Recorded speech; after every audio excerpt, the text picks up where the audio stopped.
Tyler, what do you think about this whole ethnic studies curriculum? Is it something you want to teach? I don't think so. Why not? I think it comes loaded with a lot of assumptions that many people would disagree on. I think I remember reading in the Wall Street Journal that it basically blames capitalism for creating these structures of oppression. So I don't think I necessarily agree with that sentiment. Yeah, I read through the 22-page glossary for their curriculum piece. I haven't actually read the whole thing. I kind of like to, but I was struck by the fact that in order to understand this curriculum, what you apparently need is a working vocabulary of every progressive term that has come out in the last, 20 years. I was particularly bothered by their attempt to rebrand history by replacing the first vowel with an X, as if there's actually some sort of inherent patriarchal oppression in the accident of the word history having HIS at the beginning. It's absolutely absurd. I agree. But that, of course, is not what we're here to talk about today. Welcome, ladies and gentlemen, to another episode of What's the Res, an ongoing conversation about the current resolutions in the world of high school debate. My name is Josh Herring. I'm a humanities instructor and debate coach at Thales Academy, Rollsville, North Carolina. Today I'm joined by Tyler Bonin, who's an economics instructor and our local expert on foreign policy issues. And today we're going to be discussing Tyler's insights on the NSDA Public Forum Resolution, which reads, "The EU should join the Belt and Road Initiative." So today we're going to find out all about that. Tyler, welcome back to What's the Res? Thank you. Thank you for having me. I think you were last on with, we were prepping for the Coolidge resolution, if I remember correctly. That's right. Unilateral free trade. That's it. Okay, so the Belt and Road Initiative. I'm just going to be Socratic here and confess that this truly is something I don't know anything about. What on earth is the Belt and Road Initiative? So the Belt and Road Initiative is a large-scale infrastructure plan that was set out by President Xi Jinping in 2013 that seeks to sort of establish, it's a play on the Silk Road, and the trade corridors that it created through Central Asia. So it's a play on that for the modern world, but in essence what it does is really open up China to many more markets, to be able to gain many more resources, and really it's a projection of their power, economically speaking. It's going to allow China to take a further role and gain a further reach geopolitically. So what exactly is it? What are the specifics about it? I mean, you said infrastructure. So are we talking airports, seaports? Are we talking bullet trains? Are we talking roads? Are we talking all of the above? What is China trying to accomplish? So you're right, Josh. It is all of the above. It also involves maritime trade as well. So you have seaports, you have railways, you do have roads in some areas, I believe in Central Asia. In Pakistan, they're working on internet as well. So broadband, they're laying fiber optics cable as well. They're really trying to propel these countries that have traditionally been underdeveloped into a further developed stance in order to allow them to trade themselves and allow them to experience economic growth as well. All that sounds great, though I'm inherently a little bit suspicious. I mean, there after all is no such thing as a free lunch. Is China just coming in and giving these things away for free? Can I apply to Beijing? I'd like an airport in my particular country. Could you give me an airport, please? Is that how this works? Or so basically, I wanted to use this term that I just recently read, which is referring to all this as debt diplomacy. So on the African continent, for instance, you have countries that borrow money from the China Development Bank in order to engage in these infrastructure projects. So an African nation, for instance, will borrow money from China Development Bank in yuan that will be paid then to a Chinese construction firm, which will come and build, whether it's a seaport, railway, road, what have you. And most of the time, not all the time, but most of the time, it seems as though the collateral used are such things as mineral rights, port rights. So a lot of people are pointing this as sort of like a neocolonialism, but with China at the helm. Walk us through what all is involved there with a neocolonialism. I mean, I know colonialism in terms of its historical movement where European powers were establishing colonies for the purpose of bringing the goods of those colonies back to the mother country. A lot of what England and France and Spain did to their benefit, and eventually, and in many cases, to the harm of the colonies. Is that what you're saying about China, or is there something different going on there? No, I mean, I think that the underpinning theme is consistent. So, with China, for instance, if they go into a country in Africa, and traditionally these are countries that have been saddled with the debt in the past for development projects. They've had experienced low economic growth. President Bill Clinton and President George W. Bush have both forgiven loans to these countries for infrastructure projects. They just simply haven't experienced growth to pay those things back. So in this instance, they're seeking economic growth. They want jobs, and they think that having these infrastructure updates will lead to economic growth that will create jobs for their citizens. Unfortunately, it will put some countries in a path where they'll be simply unable to pay back their debt to China. And if that's the case, then if you have mineral rights being used as collateral, that gives China the ability to just go in and extract as many natural resources as it needs to further propel its economy. Now, this may not relate, but it sounds like there could be an ecological element to this question then as well. China, as far as I'm aware, is one of the worst polluting countries on the planet. They don't have much of an environmental conscience. So if China is doing this, they're not considering how do we extract the bauxite from this section of northern Africa without harming the local ecosphere. Instead, they're just going in and taking it out as quick as possible, correct? Right, absolutely. And at the same, so China's been moving steadily to going from a manufacturing-based economy to a service-based economy, much like the United States is. That's what they want to do. But at the same time, that manufacturing is still going to propel their growth. So if they open up markets in Africa, both for extracting resources, that also means that they now have a market for their cheaply manufactured goods. So if access to African markets is opened up by building ports which ease congestion, railways, roadways in order for the goods to move about the continent, now you've also still propelled the Chinese manufacturing sector for these, for developing these cheap goods that can sort of flood the African markets. I know this has been an interest of yours for a long time. We talked about it yesterday, and you surprised me. I shouldn't really have been surprised, but you then immediately pulled up an article you wrote a couple years back. That article is freely available to anybody who wants to check it out. It's on realcleardefense.com, and it's titled Assessment of Infrastructure Development in Africa and Shifting Chinese Foreign Policy.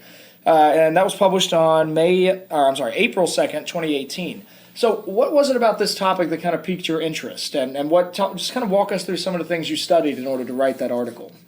Right. So, this goes back to my time studying public policy, and also back to my time in the military, where my role in the military was developing host nation telecom infrastructure projects.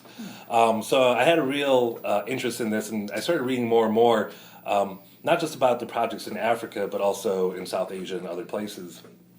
But what struck me about this was just the role that China was now taking in the world. And so this is not going to be just about economic development. That's definitely an aspect of it. It's propelling China forward. I think I just read that Italy now is the first G7 country to sign on to this. So that has major implications.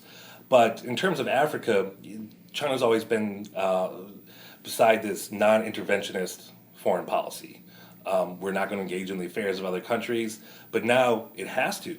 For it to protect its investments and its role in such places as Africa, it necessarily has to take a more active role in the security of that nation. So China has a naval base in Africa, and they've also signed on to help with counterterrorism efforts in China. So where traditionally that's been the role of the United States, you might see more of a global presence in terms of security on part of the Chinese. That's fascinating. So this really could look like a new hegemonic power rising. Absolutely, without a doubt. Okay. Well, the other half of our resolution is focusing on the European Union. So walk us through what, in your view, what's going on with the EU and the Belt and Road Initiative. Why does the EU care about this massive Chinese project? So, do you mind if I read a couple statistics off for you? Please do. That'd be really helpful. So, I gained this from the China Power Project, which is a project done at the Center for Strategic and International Studies in Washington, D.C. And this is just a few numbers to sort of like give some picture to the scope of what China is doing right now. So 4.4 billion is the combined population of all countries involved in the Belt and Road Initiative. The BRI touches 62% of the world's population. The combined GDP of all countries involved in the Belt and Road Initiative is $23 trillion. Trade between China and BRI countries between 2014 and 2016 was $3 trillion. And right now, China has pledged $1 trillion. So when I look at that and I start to notice that some peripheral European countries have signed on, in Central Europe, Eastern Europe, Greece and Portugal signed on, but the most significant aspect of the EU is the fact that Italy, the only G7 country, has just signed on to the Belt and Road Initiative. And they're looking at this as a way for them to also gain some economic momentum because they slowed down dramatically. They've had a sovereign debt issue for a long time, massive unemployment. They're looking at this as a way for them to gain access to markets that will help spur the Italian economy, their industries. Unfortunately, the other side of that is that that's also easier access to Italy's markets for Chinese goods, which might, in the long run, actually harm their domestic industry. This seems like it would bring in a lot of the things we talked about during our unilateral free trade discussions about. I mean, what does there is some obvious harm to domestic industry when suddenly a huge influx of cheaper foreign goods enters the market. Right. And there may be some long-term gain as the economy shifts and industries adjust and adapt, but immediately that's probably harmful to the domestic industry, correct? Right, absolutely. And then another aspect to that, again, beyond just the purely economic, is that there's been a lot more talk about how the Chinese model, right? They're an authoritarian country that they've opened up to these free market principles that has helped them see very large economic growth. But this model, right, this hybrid model of being authoritarian, illiberal country. I would use the word communist there, but those are probably correct. I'm sure that fits as well. Right, but also sustaining free market principles. That's the sort of hybrid model that some economists are saying is becoming more and more looked at by the developing world, especially these countries which China's operating in right now, developing these infrastructure projects. So EU recently had just called. I wanted to say that I'm trying to look through my notes. The EU just made a formal statement that basically is looking at China's actions maybe in almost a nefarious light, and that it's kind of a risk to some Western principles. One of my students who was researching this today found I don't remember the exact website she was looking at, but it was one of the places where the EU lists their founding principles and has links to their charter and their constitution, those sort of documents. And a lot of the statements are very typical European expressions of human rights, commitment to a certain progressive vision of society, equality of all people, and democratic rule, things which seem antithetical to Chinese government. Right. These don't seem to like they would mix very well. So I wonder how much they can play together in terms of economics, and yet the competing ideologies are going to be struggling there at the same time. Right, absolutely. I mean, there's no getting around that fact that these are two competing ideologies, and that China is growing in power. It's projecting its soft power into the world. And this is a threat to those values, especially as there's more and more connections made physically through infrastructure to China, but also to the fact that China is going to sort of be exporting this model. It's worked. Let's be honest, it's worked very, very well for them. It's just kind of incredible the fact that they have such a planned approach politically, that combined with sort of this free market approach, but still isn't quite free market because of the communist government. But if that model starts to get exported more and more, that's going to mean trouble for the West. Well, and there are enough Western countries that, especially, still parts of Western Europe are, it's as if they have a continual flirtation with socialism, to be looking at how many different parts of human life can be socially designed and maintained to mitigate risk, and yet at the diminishment of freedom within the society. As I could imagine if a certain French or if a certain wing of French politics kind of came to power, or even British politics. If you had the Labour Party was back and really won the election with a lot of power and put a new prime minister in and so on, well, then I could see them really saying, okay, you know what we're going to do? We're going to basically apply the Chinese model here because it seems to be very effective. And yet that would be such a break from the tradition of Western politics. Absolutely, without a doubt, without a doubt. So it seems like a lot of this then, the benefits are economic in nature, increased access to markets, increased access to capital for developing nations, which the EU does have some poorer members that I'm sure would be grateful for. You already mentioned Greece as one. I was Right. like, Greece was, I remember when the Greek economy collapsed, and it's like they were the new poor man of Europe going around begging for a handout, and Germany to anthropomorphize the countries. Germany was really grumpy about having to give Greece a handout and so on. Right. So I'm sure they'd be grateful to have a new influx of capital to build new things. But I wonder the price tag, though, on all of that seems really fascinating. And I wonder how much the Chinese government is not doing this out of the goodness of their heart. What do you see as the ultimate goal of why is China using all of their capital to create this Belt and Road Initiative? What's the end game? So I think using its capital is probably going to sort of propel the position of the yuan in the global economy by linking itself to this much geographically. So you're going to have countries that are traditionally underdeveloped that will be able to be propelled into development. They want these infrastructure projects because they do mean down the road the growth that's going to create jobs that's going to help propel them into the future. But again, they have a lot of countries that are going to be beholden to them. All these things really are going to develop China's economy far beyond what it is right now, and at the same time allow it to even further its military presence in the world too. So it's not just all economics that we're talking about. I do think that China is really focused on being the world's global superpower. That's it in a nutshell. I mean, again, we can go back to the free market economics of it all. We are consumers in America gain from trade with China, but at the end of the day, that's the position that China wants to see itself in.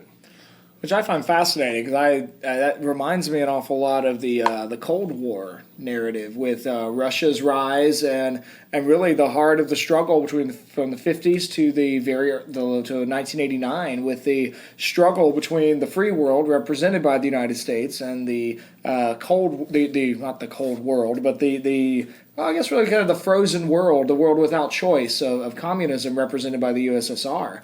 And really that became a struggle not just of competing access to markets and competing goods, but rather a conflict of ideas and fundamental beliefs about the way human beings operate with each other. Right. Now, absolutely. And China's not, again, I think I remember saying something along these lines last time. It's not simply just about China wanting to dump cheaply manufactured goods into the rest of the world. That is sort of how they hedge themselves, right? And it's been their plan for them to be able to move into the service-based economy, much as the United States is. Of course, we have Google, Amazon, all these other things, but look at what China's been doing. The kids around here running around talking about TikTok. That's a Chinese. That's a Chinese endeavor. Alibaba. I can't imagine what TikTok does with the data that they're gaining from all of our students' phones. Absolutely. But I'm sure someone somewhere said, you know what we'll do? We'll create a thing that combines bad music with bad dance moves, and we'll use that to subtly nudge the minds of America's youth in a certain direction. What use that is, I have no idea, right. But it certainly lends itself to conspiracy theory. It does, but a massive amount of money is being spent on research and development in China right now, and that's the aspect of it. Artificial intelligence development is definitely a priority in China. So moving into the service-based economy and building up their tech sector. Of course, Huawei. There was an issue with the Trump administration and the fact that their 5G products were going to be prevented from coming to the United States because worried about spying on Americans and all this. So there's corporate espionage as well. But the fact of the matter is that China is going to be propelling its service-based industries into the rest of the world. First with manufactured goods, and then the rest of it. And this infrastructure only helps to facilitate that end goal. So it sounds to me like you're describing a calling it a plan sounds very formal, but certainly a long-term goal or a long-term strategy.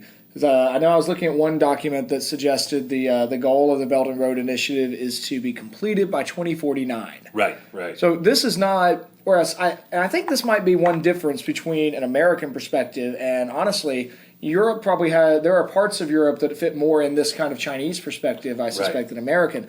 I just mean in terms of taking a much longer view.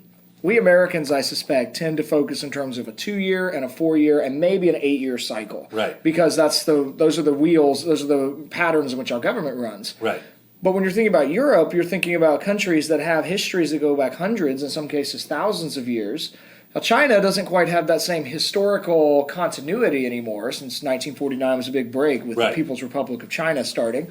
But there's something about Chinese government that I at least would probably say is correlated with some of the teachings of Confucius. I don't know if they're causal there, but they're certainly correlated. That takes a much longer view and is quite willing to absorb losses for a gain that's generations down the road. Oh, absolutely. I agree with that, definitely 100%. And that's the trouble with this too. I mean, going back to Italy, the newest country to sign on to this in Europe. Like I said previously, they're saddled with debt. Right. They have suffering industry, but yeah, they might have access to Chinese markets, but in the long run, it's going to be bad for them once China starts moving its goods in. Well, I'm taking from all of this that there is a ton of ground to be dug into on both sides of the resolution, and that affirmative is probably going to be focusing more on economic benefits, and negative it's public forum. Pro, not affirmative, pro. Pro is probably going to be focusing more on economic benefits. And the con side, also known as the negative, but it's public forum, so we got to change the lingo. The con side is probably going to be focusing more on diplomatic, hegemonic, and global sovereignty threats to the current world order. Right. And really which is really interesting because this is not about whether the United States should join this. That's not even a question, which is probably true in the status quo. The U.S. under President Trump is obviously not going to be partnering with a Chinese initiative. But where will the EU go? And of course, where Europe goes, America tends to be 10 to 20 years behind. Right. So if the EU does follow China in this direction, does that mean America is not that far behind? It's going to be a really fun debate. I think this is going to be a better topic than I initially thought it was going to be. Absolutely. No, I agree on that entirely. And this is true. If EU were to sign on this, more countries are starting to enter into this agreement, right? They're going to be engaging with countries that are going to be thrust into the stage of development, but at the same time, there's going to be political development there that China is actively going to have its hands in. So with that economic development is going to come those political developments that are going to sort of mold it into a model much similar to what the Chinese are or what the Chinese want. And so that's going to put the EU in a very, very different position when it starts talking about things like human rights abuses and these pillars of Western society that we think of as freedom of speech, freedom of assembly, all these great things, freedom of the press. Yep. Right, is a thing that's going to be very interesting to see how they sort of align these values with the reality on the ground. I was telling a couple students the other day that it seems like it shouldn't have a big disconnect, I would think, for Germany, which is, of course, a major economic player of the EU, to be willing to partner with a country that is currently employing concentration camps for religious groups. Right. You've got the official policy of Sinicization, where the attempts to wipe out all non-Chinese religions, which seems to also pretty much wipe out most actual Chinese religions too, since the Communist Party is officially an atheist group. So they want to wipe out pretty much everybody, but their current methodology is to gather up both Muslims and Christians and then a bunch of other groups as well in China and attempt to stamp out their religion through a concentration camp style methodology. That seems like there should be a huge problem with Europe getting in bed economically with a country that is using that. So what does that do to the European Union's official statements on human rights? Are those to be sacrificed for economic gain? I think that's a huge question. Without a doubt. So I think that probably wraps it up from my perspective. Any last thoughts on this resolution? No, I think this is going to be a great one. I really appreciate this resolution because I think that this is a very important issue, even for the students that are going to be learning about this in order to debate it, because this is the world that they're entering into. True. They're going into college. In this era of globalization, sort of meant a lot of things to lots of people, but the fact of the matter is that we're becoming more and more connected than we ever have been, and so it's really important for them to evaluate these things. There is a lot to learn on both sides of the resolution. Well, Tyler, thank you so much for joining me on What's the Res today. Thank you, ladies and gentlemen, for listening in. My guest this last half hour has been Tyler Bonin, economics instructor and foreign policy expert. And for this episode in particular, the author of RealClearDefense.com's article, Assessment of Infrastructure Development in Africa and Shifting Chinese Foreign Policy, where Tyler was ahead of the curve on looking at this issue back in 2018 and has been so helpful to us today. Well, do let us know what you think of this episode, and you can do that by getting in touch with us over email at whatstheres@gmail.com, finding us on Twitter, Reddit, or Instagram at whatstheres_, or at our Facebook page at facebook.com/whatstheres. And if you like what you're hearing, please do follow us. Leave us a 5-star review on Apple Podcasts. That's still the best way to let other people know how to find us. And you should also know that there's a couple other ways you could engage with our material. Every Friday, Ethan and I do a live debate, and we always push the information out about that across our different social media channels. Friday morning, about 9:45, we'll push the link out, and if you happen to be available and want to listen to a debate, you could check it out. If you want to check out a recorded debate where both parties have prepared and brought a formal case to the debate, then you should check out our premium content at whatstheres.com/premium. We do real debates for real people and with real people, where we've got educated non-experts debating about the important issues of the day. We release a new episode every month, and those are available at the cost of $3 a month or $30 for the year. Thank you so much for joining us here at What's the Res, and we'll look forward to providing you future resolution analysis episodes. And until then, work hard, speak well, and seek the truth.